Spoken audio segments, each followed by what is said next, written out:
Assalamualaikum warahmatullahi wabarakatuh dan salam sejahtera untuk kita sekalian. Baik, perkenalkan nama saya Roni Tampasoro. Saya dari kampus Politeknik AT Makassar, jurusan Teknik Manufaktur Industri Agro. Baik, pada kesempatan ini saya akan menjelaskan sedikit mengenai metalurgi serbuk. Jadi, metalurgi serbuk adalah proses pembentukan benda kerja komersial atau baik yang jadi maupun setengah jadi dari serbuk logam, di mana serbuk tersebut ditekan di dalam cetakan atau mold dan dipanaskan di bawah temperatur leleh serbuk. Kemudian, metalurgi serbuk itu yang pertama kompetitif dengan proses manufaktur lainnya seperti casting atau cor atau forging, tempah, dan permesinan. Digunakan saat yang pertama titik leleh material terlalu tinggi atau W,MO. Yang kedua, terjadi reaksi saat peleburan. Ketiga, sangat susah di machining. Yang selanjutnya adalah produksi massal. Yang berikut, dan hampir 70% dari produk metalurgi serbuk ditunjukkan oleh industri otomotif. Berikutnya adalah proses metalurgi serbuk.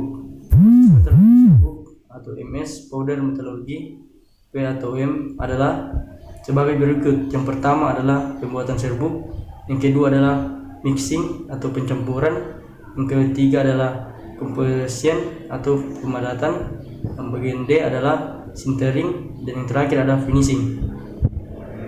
Baik, kita masuk pada yang pertama, yaitu pembuatan serbuk logam. Secara umum, serbuk logam tidak dihasilkan oleh pabrik yang sama dengan pabrik pembuatan komponen dengan metode metalurgi serbuk.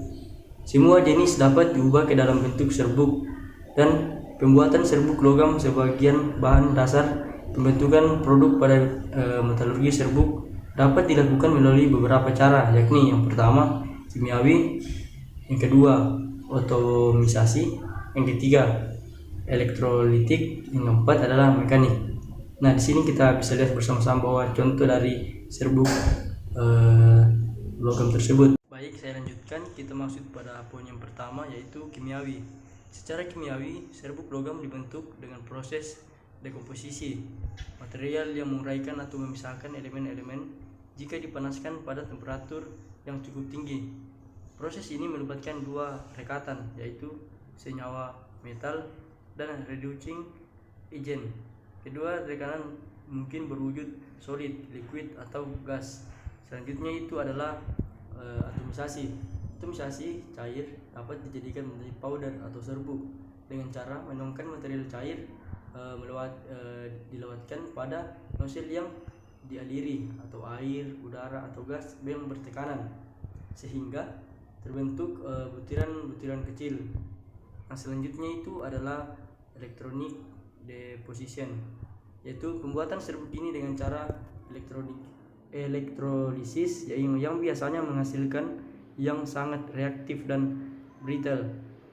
Untuk material hasil electronic deposition perlu diberikan perlakuan annealing khusus. Bentuk butiran yang dihasilkan juga oleh elektrolitik ini itu berbentuk dendritik. Dan yang kemudian itu proses mekanik.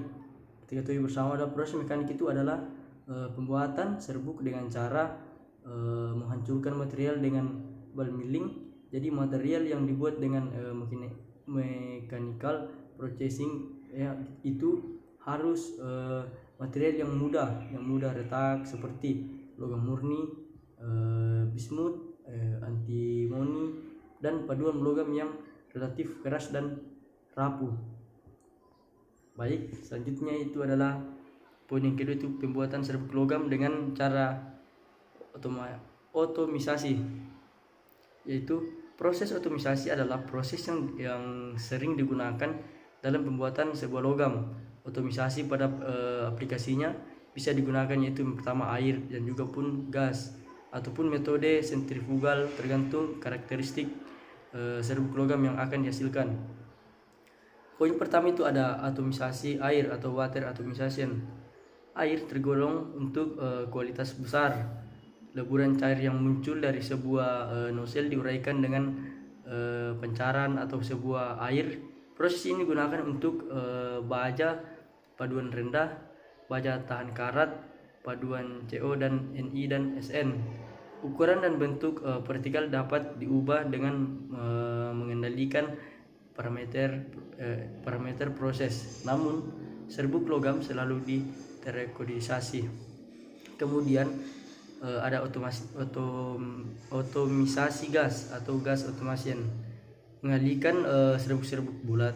Bila oksidasi diperbolehkan atau oksidasi yang terbentuk kemudian dapat dikurangi, maka otomasi udara sudah cukup sesuai. Selanjutnya adalah otomisasi sentrifugal atau centrifuge automation. Ini didasarkan pada pengarahan aliran deburan pada sebuah cakram atau putar atau cil. Dalam proses elektroda putar, paduan yang diotomisasi berada pada bentuk elektroda yang berputar cepat 5000 putaran per menit.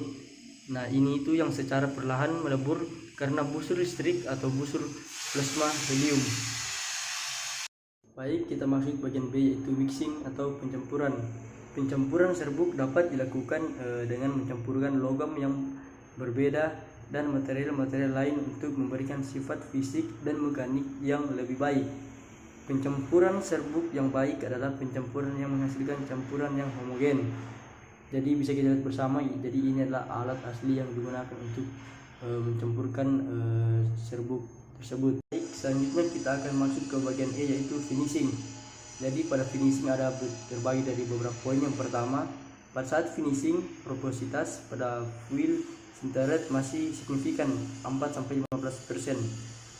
Kemudian proses pendinginan setelah sintering dilakukan pada ruangan atmosfer yang terkontrol untuk mencegah terjadinya oksidasi dan thermal shock.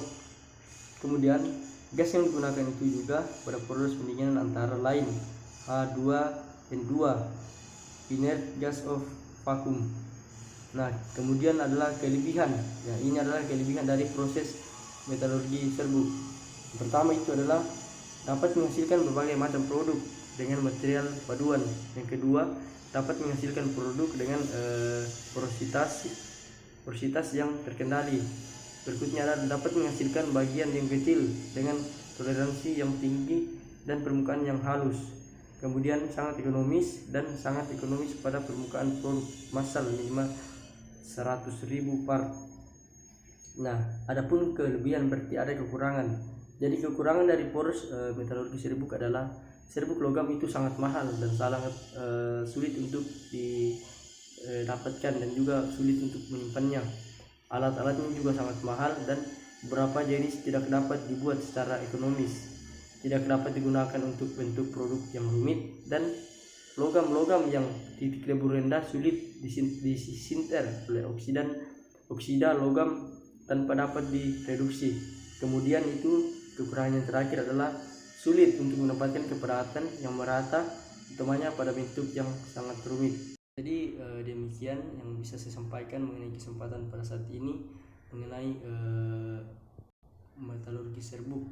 Jadi kurang dan lebihnya mohon dimaafkan. Assalamualaikum warahmatullahi wabarakatuh. Salam sejahtera untuk kita semua.